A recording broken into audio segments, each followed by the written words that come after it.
This topic comes from Steve from our supporter group. And he basically says, why is it that modern cars, a Toyota Camry, can beat older cars, muscle cars from the 60s and 70s era? There's a multitude of different answers to this topic. First and foremost, I'll probably just go ahead and say better mechanical components. A lot of those old muscle cars are carbureted. Modern cars have port injection or direct injection fuel. There is better internals. There's all-wheel drive to consider. There's many different factors. I would say the two biggest, for me at least, are the widespread adoption of all-wheel drive, especially with all-wheel drive Toyota Camrys.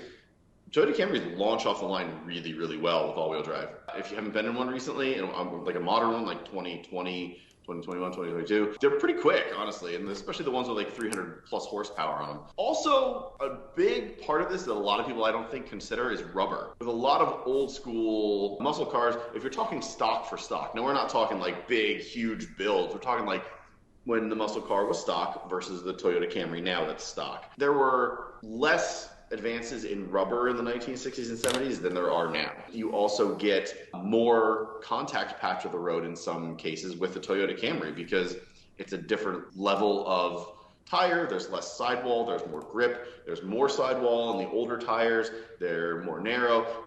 So there's a lot to consider there. When you put all-wheel drive,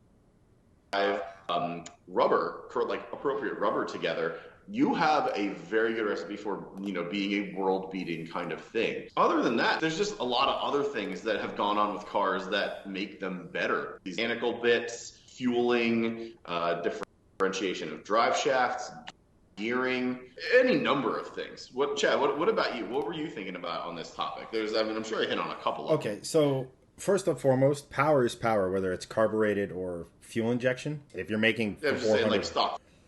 If you're making 400 horsepower, you're making 400 horsepower, whether it be turbo, naturally aspirated, supercharged, etc., right? Your point about tires, like to Doug's point, bias-ply tires, not exactly in the same realm of grippiness as modern radial. They just aren't. Like you said, to paint a wide brush on it, it's advancements in technology. Don't forget, transmission technology is huge. When we're sitting here talking about, in the past, you had manual transmissions. Now, we all love a manual, but modern automatics shift faster. They just do.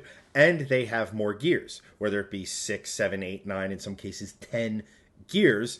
That means you're in the correct power band for longer. So you might make less power overall, but at a certain road speed, you're making more power than something that's in a, say, less geared transmission. If you take all of that into account, modern engines, right? You can get through. You used to have a 350, 400 cubic inch engine to make 300 horsepower.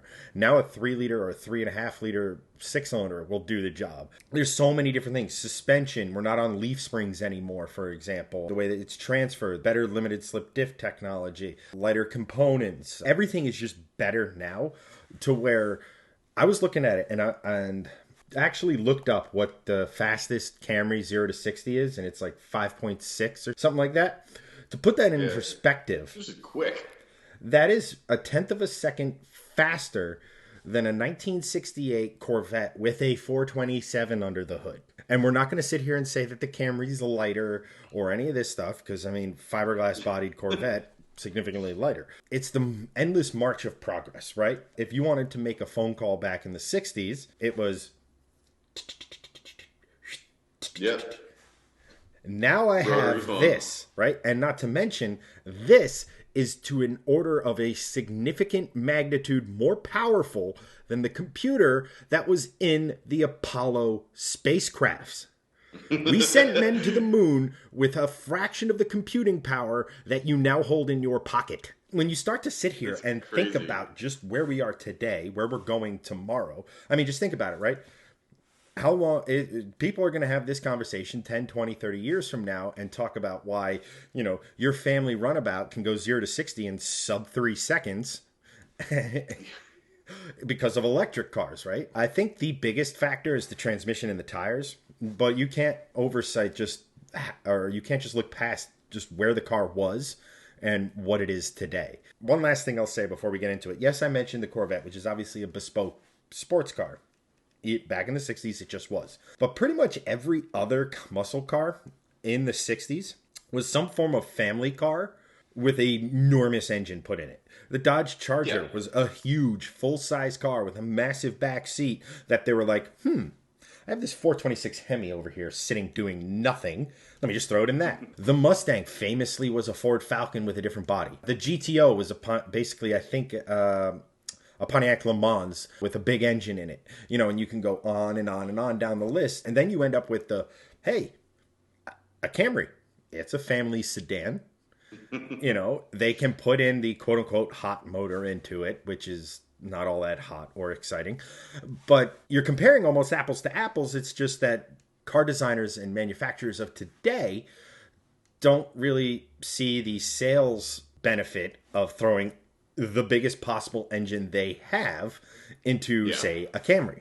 It's not like they're sitting here thinking, well, the Camry's great, but let's put a 2UR in that and have it make 500 horsepower and people will buy it in droves. No, they won't. You'll sell one of those for every 100 or even 1,000 crossovers that you sell. It's the nature of the beast.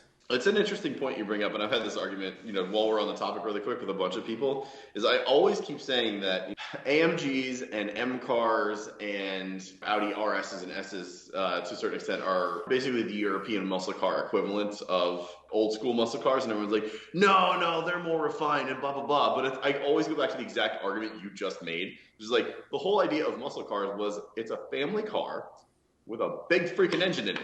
And what are AMGs, RSs, and M cars? Literally that. It's the same freaking concept. It was brought about in the 60s and 70s. They are muscle cars by every single conceivable definition of that term. And everyone's like, no, because they're European. They're not muscle cars. They're not ham-fisted. I'm like, have you ever driven an AMG? They are horribly ham-fisted. They're an absolute handful, just like every other muscle car was. We all love the Grand Tour, right? What was Clarkson's biggest complaint with the AMG GT-R? It was an amazing car. Fantastic to drive, an immense amount of grip, an engineer's wet dream. But at the end of the review, he sat here and said, that's not what AMGs are supposed to do. They're supposed to go sideways in a cloud of their own tire smoke. Now, granted, maybe 1 in 1,000 can actually drive it that way, but that's just further proof of your point. What was the muscle car ethos, right? The muscle car was light-to-light drag racing, cruising with your friends, doing burnouts, having a massive engine that shook the lamps, the street lamps and stuff like that. That was muscle cars. And if you remove part from the definition of being American, then everybody's making a muscle car right now. What is the LAS 500 if not a Japanese muscle car? Pretty much, yeah. It's the onward march of progression, and then people are so, I don't know what the word is, they're so quick to just latch onto something that they consider to be theirs.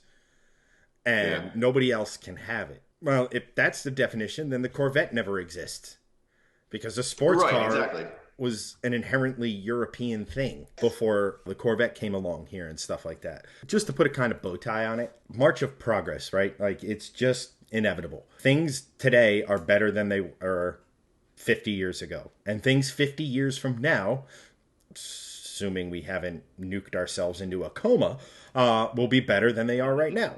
It's the onward march of progress. Let's put it this way, right? I have a Mustang with a 5-liter that makes as much horsepower as a 7-liter pushrod V8 from Chevy, the LS7. Progress. Like you said, in 20 years, 30 years from now, 40 years from now, they're going to look back at the cars of today and be like, oh, what are those things? So it's always in the name of progress as far as cars are concerned. So it's going to be very interesting to see how it all shakes out. And, we're going to be around for it, which is cool to see. A lot of people that were, really into the muscle car era, they're sort of like out of the car game at this point. But I don't have any plans on being out of the car game in the next 40 or 50 years. So I will still be here in the car, fully entrenched in the car realm when it happens. I'm excited to see what happens next, but I'm going to continue to enjoy the cars of the past and the cars of today as long as I humanly can before. And I think it becomes stubborn nostalgia. We look at these cars. Yeah. I mean, look at Ferraris of 50 years ago, right? Right. Just look at those. And compared to today's standards, they're not particularly fast, yet they're lusted after in the collector car market. Charles in chat has a good point. He goes, I mean, if we all will be honest, reading, good, yes. Muscle cars of that era of development was how fast one could go for as little as possible. We have seen it in every era and will continue to see it. And I couldn't say it any better myself. There will always. That's why over here muscle cars took off. That's why over in like Europe you had super sedans, and more specifically the hot hatch. It's why basically post-war Japan copied all of that and just made it their own. Little known fact: the Supra, when it was originally built, was not intended to be a purebred sports car. It was designed to be the Japanese Mustang, i.e. a pony car, a 2+2.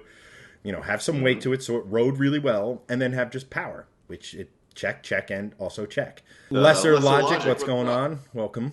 Thank you for joining. A very OG subscriber on the YouTube side. Appreciate you joining, man. Cheers. I think that's a good place to pretty much end that topic. Like, modern stuff's always going to be older stuff, stock for stock. That's just how it goes.